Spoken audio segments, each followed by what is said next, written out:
Welcome to Iceland, the land of ice and fire.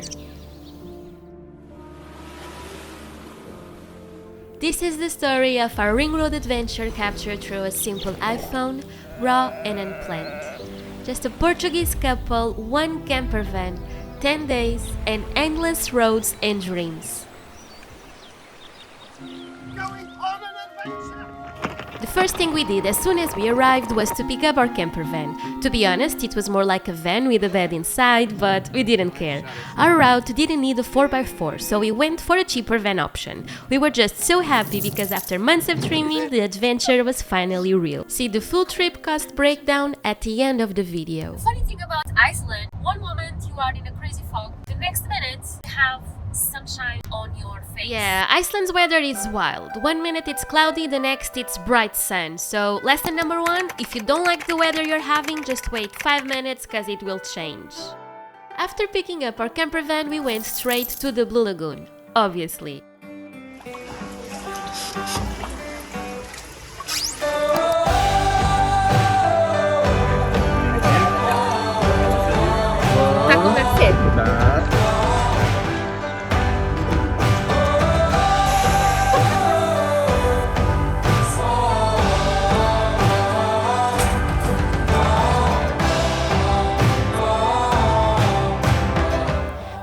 Was such a nice surprise. It was busy, but we still found space to relax.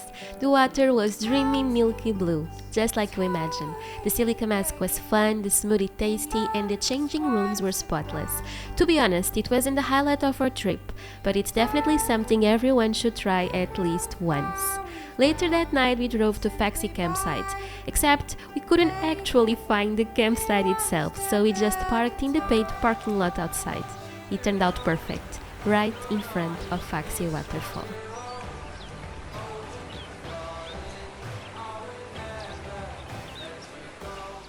Here is David. Hi David. Here is our little campigash, I don't know how to say it in English. The food, waiting for it to be cooked. And our camper van. It's a bit less messy now, but it was really messy like some minutes ago. And this is the view.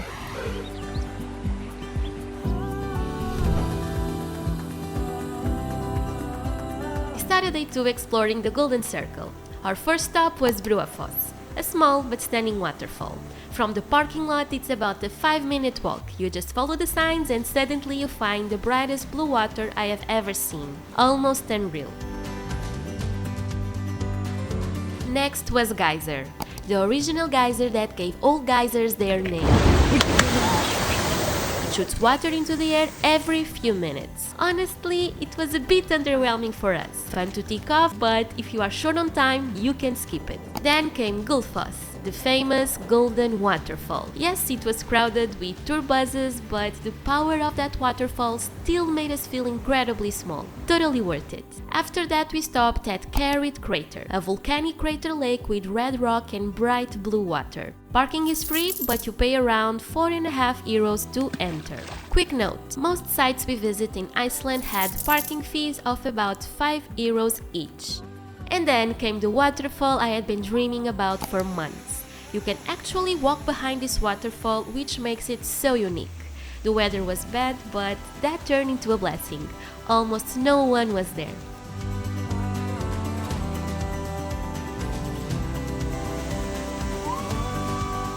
Right next to it is the hidden waterfall. You reach it by walking into a narrow canyon, and trust me, if you don't have waterproof, you'll get soaked.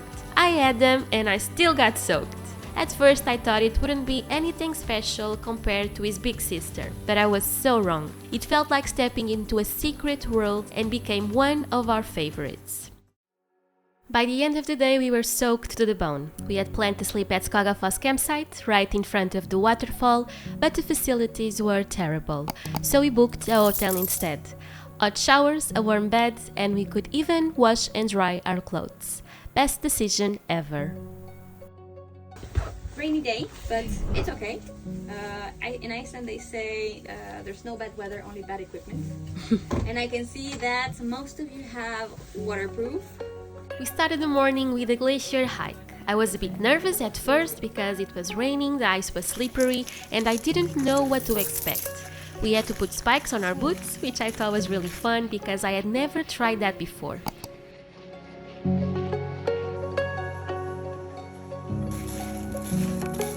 Our guides were amazing and made us feel safe the whole time. We had the chance to drink glacier water, known as one of the purest waters in the world.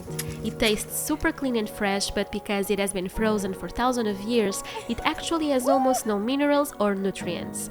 We also got to touch volcanic ash that was spread across the glacier, a reminder of Iceland's many eruptions with layers of ash trapped in the ice. In the end, being on a real glacier was an unforgettable experience. After that, we visited Skogafoss. It was one of my favorite waterfalls. So beautiful and powerful at the same time. But there were a lot of people there, and that took away a little of the magic. That's why we had wanted to camp there the night before to see it early in the morning with fewer people. Sadly, that wasn't possible.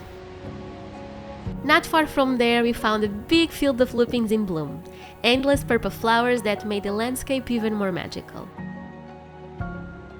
Later, we reached the black sand beach with its famous basalt columns. The waves were strong, the wind was wild, and the cliffs were dramatic.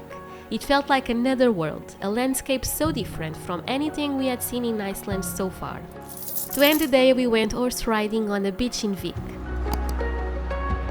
Icelandic horses are so unique and special. I think they might be one of my favorite horse breeds. The ride was pure joy. The only downside was that it felt too short and I wasn't expecting that. That night we stayed at Vik campsite, which I really recommend. Hot showers, laundry, everything you need after a long day.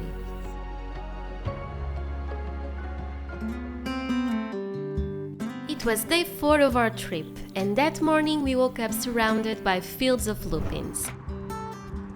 Vik was full of purple flowers everywhere. I love lupins, but in Iceland they are actually an invasive species. Just 2 minutes later, the view changed completely. The purple fields were gone, replaced by endless moss plains, soft, green, and covering everything like a giant carpet. That's Iceland.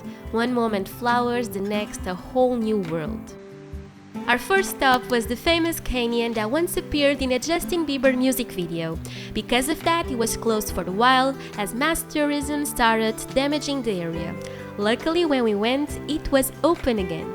The hike was very easy and the views were unreal. It became my personal favorite canyon. Places like these are very fragile. We should always respect nature and leave it exactly as we found it, so others can enjoy it too. On the way to our next destination, we passed a beautiful waterfall right by the road. In Iceland, even the ones you don't plan for take your breath away. Right after, we drove past a massive glacier tongue, part of the largest glacier in Europe. It looked endless and powerful, and honestly, it felt intimidating to drive so close to it.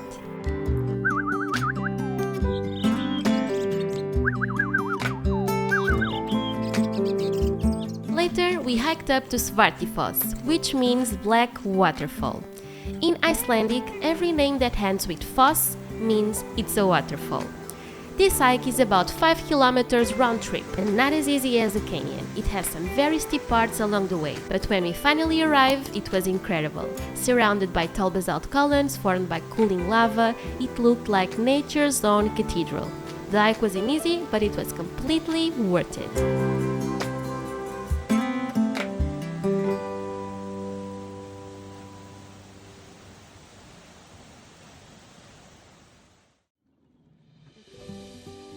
That night we stayed at Kirkjufell campsite. Honestly, not the best. The showers were in a shared cabin and it smelled pretty bad, so yeah, not our favorite spot.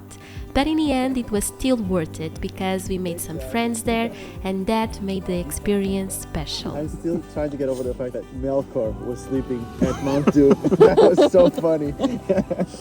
Felt like coming home.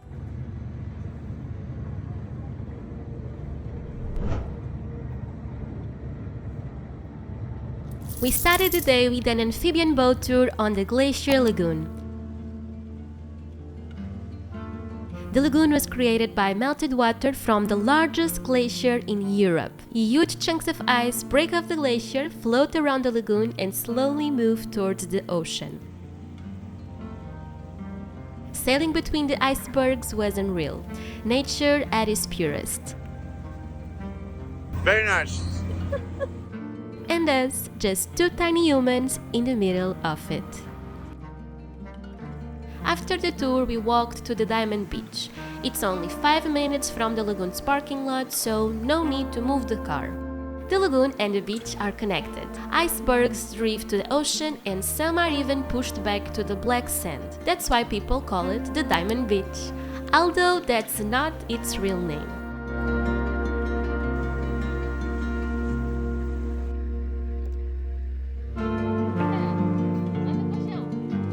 Next, we drove to the Viking village. But real Iceland happened. We got a flat tire. It delayed our plans, but I guess that's part of the adventure.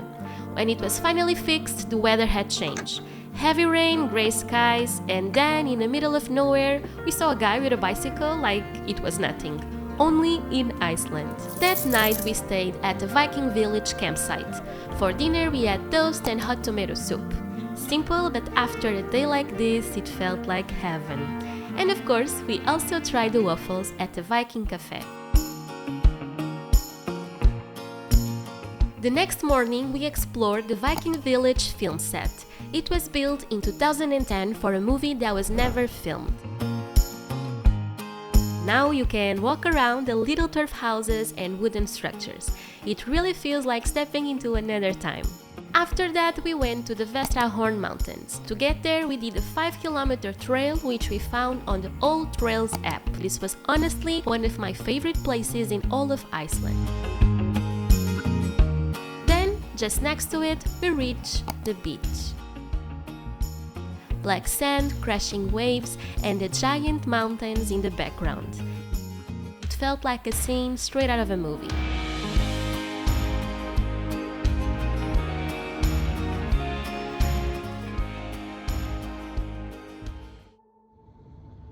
Later, we drove to a new canyon. On the way, we even found some sheep, and of course, we had to stop. But here's a warning, don't trust Google Maps. It sent us on Route 923, a gravel road, steep and in our case covered in heavy fog. Looking back, I think that road should only be done with a 4x4, and we didn't have one. When we finally made it to the canyon, it was almost empty, and that was perfect. Here we really start to feel how different the east of Iceland is compared to the south. The river running through the canyon was bright blue, surrounded by huge basalt columns. This is one of the biggest basalt canyons in the world, and seeing it in such peace and silence was unforgettable.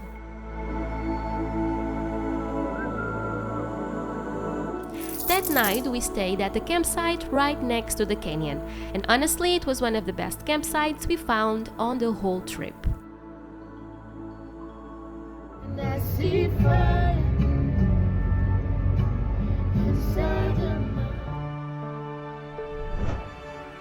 We kicked off day 7 in Húsavík with a speedboat whale watching tour.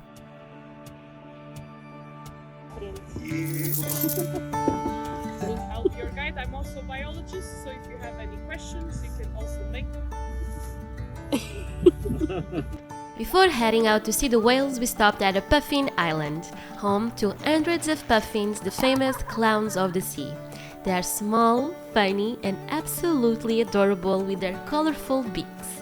One fact I love about them is that puffins usually stay with the same partner for life. True love, puffin style. Then we continue out to the open sea for the whale watching. I had been so excited for this, and it was even more emotional than I imagined.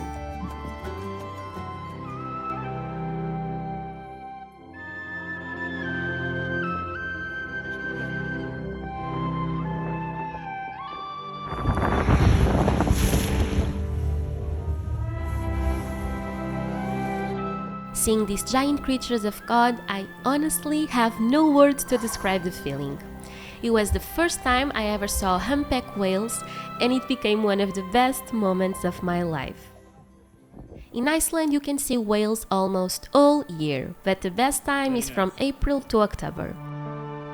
After all that adrenaline, we were starving, so we stopped for lunch at a little restaurant right next to the whale watching center. Icelandic food that was delicious.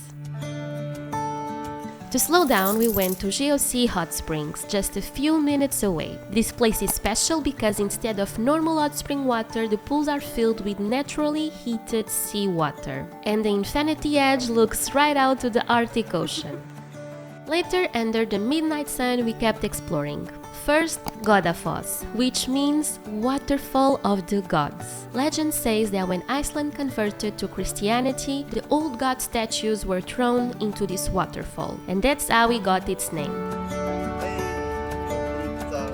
Then we visit a geothermal area.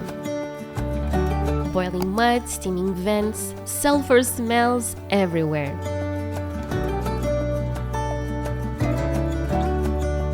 It really felt like walking on Mars.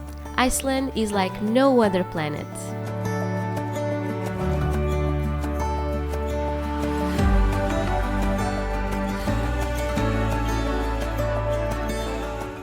Next stop, Kirkjufell crater. It's a volcanic crater filled with bright blue water. Absolutely beautiful. But it's very high up and the wind was so strong we couldn't stay long. Finally, Dettifoss, known as the most powerful waterfall in Europe. Standing near it, you just don't hear the sound, you feel the ground shake beneath your feet. Truly mind-blowing.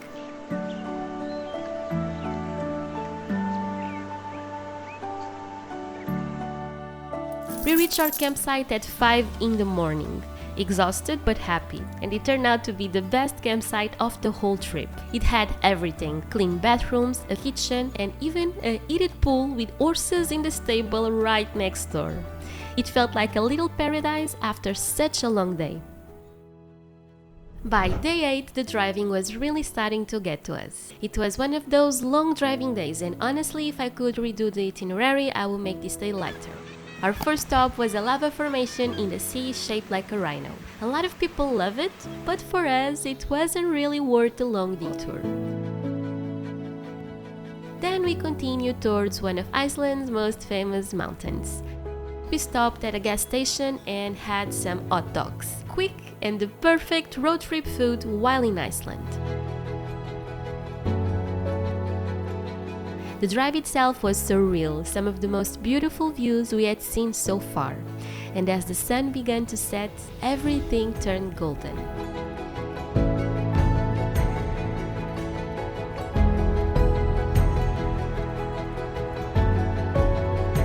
When we finally arrived, we were speechless. Huge, dramatic, and glowing in the golden light of the midnight sun. No wonder this is one of the most photographed mountains in Iceland. We arrived late, so there were very few people around, and that made it even more special.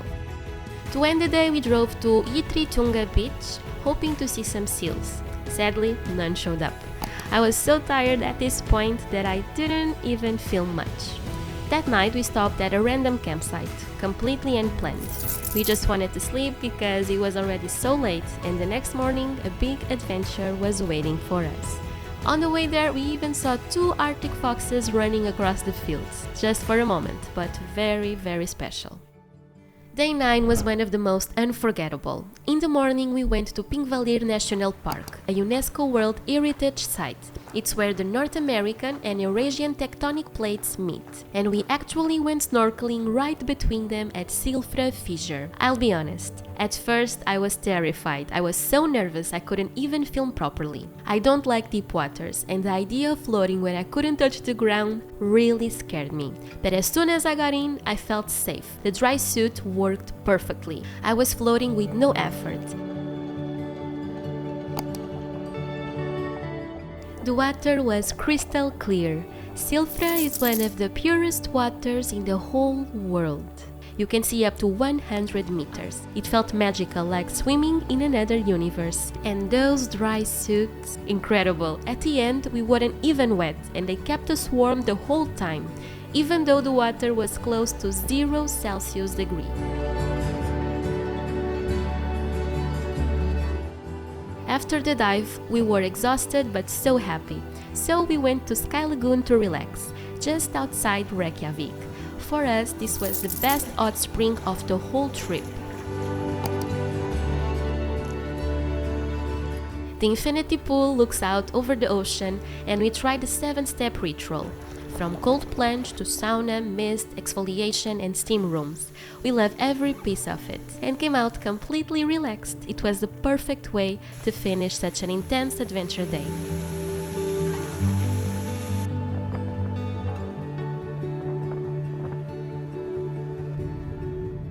That night, instead of camping, we stayed in a cozy guest house, and honestly, we really needed a good night's sleep in a comfortable bed before our last day in Iceland. Olha uma curiosa.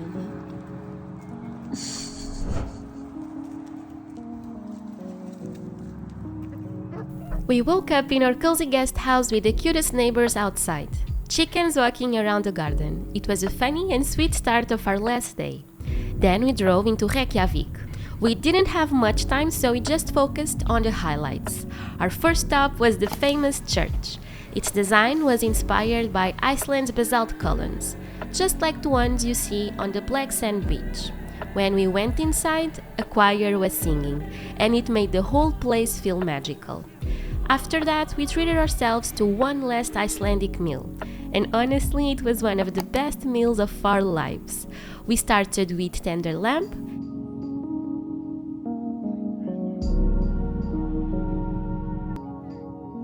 then had a rich veal stew and fresh cod.